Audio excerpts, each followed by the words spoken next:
na hora de ouvirmos o nosso querido Papa Francisco. Em audiência geral, ele prosseguiu a catequese sobre os Atos dos Apóstolos.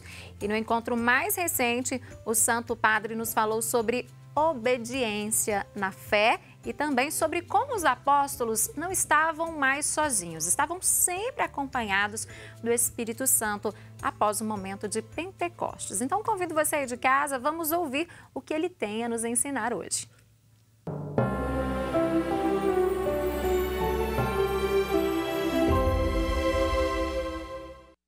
Queridos irmãos e irmãs, bom dia. Prosseguimos a catequese sobre os Atos dos Apóstolos. Diante da proibição dos judeus de ensinar em nome de Cristo, Pedro e os apóstolos respondem com coragem que não podem obedecer a quem quer deter a viagem do Evangelho no mundo. Os 12 mostram assim de possuir aquela obediência da fé que desejam depois suscitar em todos os homens. A partir de Pentecostes, de fato, não são mais homens sozinhos. Experimentam a especial sinergia que os faz descentrar de si mesmos e fazer com que digam nós e o Espírito Santo. Sentem que não podem dizer eu sou. Não. Nós e o Espírito Santo que está conosco. São homens descentrados de si mesmos.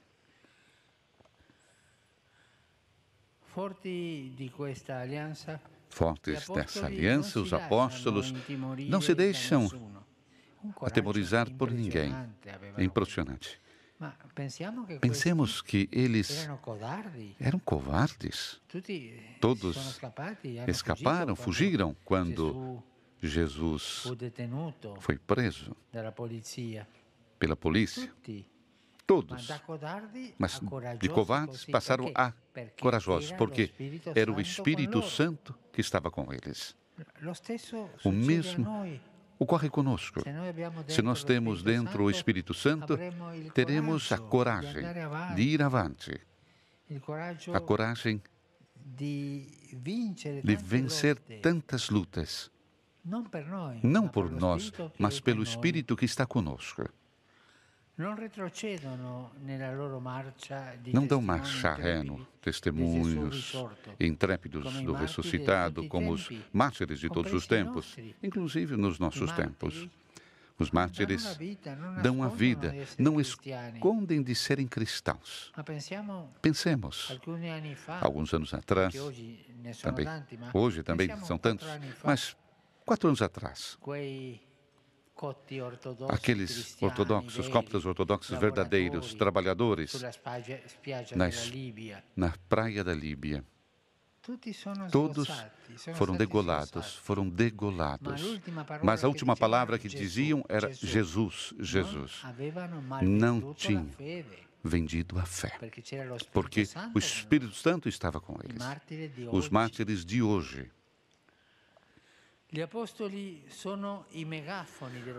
Os apóstolos são os megafones do Espírito Santo, enviados pelo ressuscitado para difundir com prontidão e sem hesitação a palavra da salvação. Isso é verdade. Essa determinação faz tremar o sistema religioso judaico que se sente ameaçado e responde com violência e condenações à morte. A perseguição dos cristãos é sempre a mesma. As pessoas que não desejam o cristianismo se sentem ameaçadas e assim levam à morte os cristãos.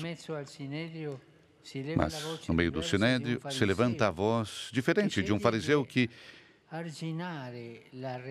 escolhe deter a reação dos seus.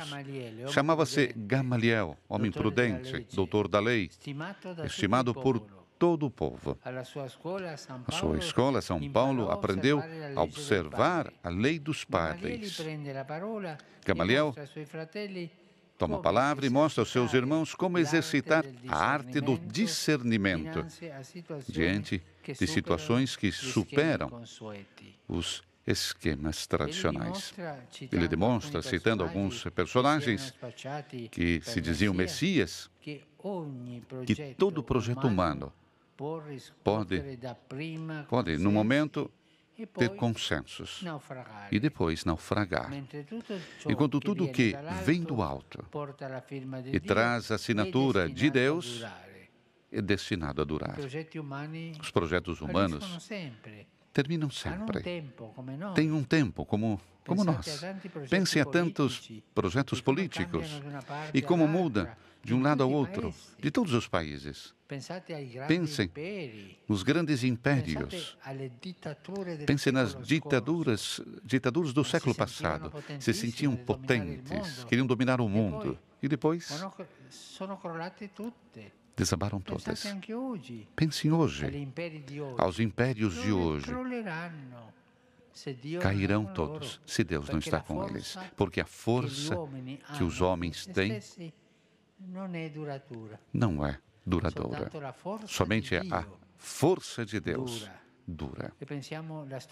Pensemos na história dos cristãos, também a história da igreja, com tantos pecados, com tantos escândalos, com tantas coisas feias nesses últimos 2 séculos.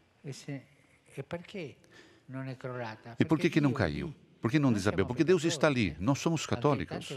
E também, tantas vezes, demos escândalos. Tantos. Mas Deus está conosco. Deus salva, primeiramente, nós. Depois, o homem. Sempre o Senhor salva. A força é Deus conosco.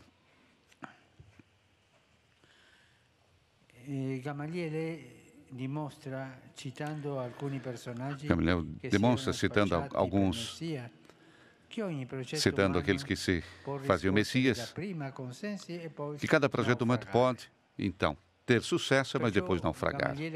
Por isso, Gamaliel conclui que se os discípulos de Jesus de Nazaré acreditaram em um impostor, estão destinados a desaparecer no nada.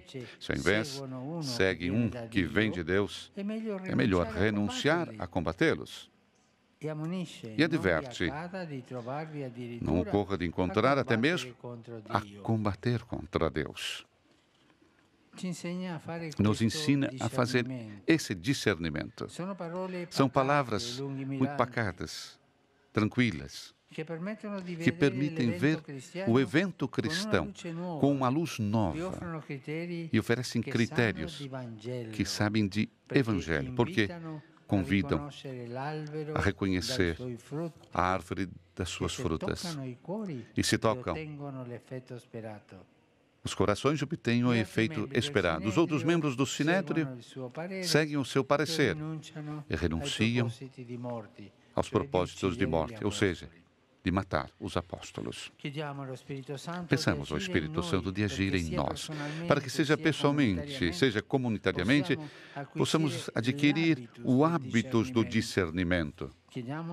Vamos pedir para saber ver sempre a unidade da história da salvação através dos sinais da passagem de Deus neste nosso tempo e sobre os rostos daqueles que estão ao nosso lado, para que aprendamos que o tempo e os rostos humanos são mensageiros do Deus vivente.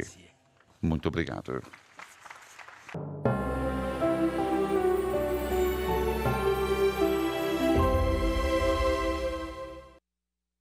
Se nos guardarmos, então, dentro de nós o Espírito Santo, nós temos que ter coragem de vencer as nossas lutas, viu? Não é por nós não, gente, mas pelo Deus que está sempre conosco, sempre ao nosso lado. Então, que sejamos como os apóstolos, né? Sempre amplificadores do Espírito Santo, enviados pelo ressuscitado para difundirem sem hesitação, tá? Sempre a palavra de salvação, a palavra do nosso Pai.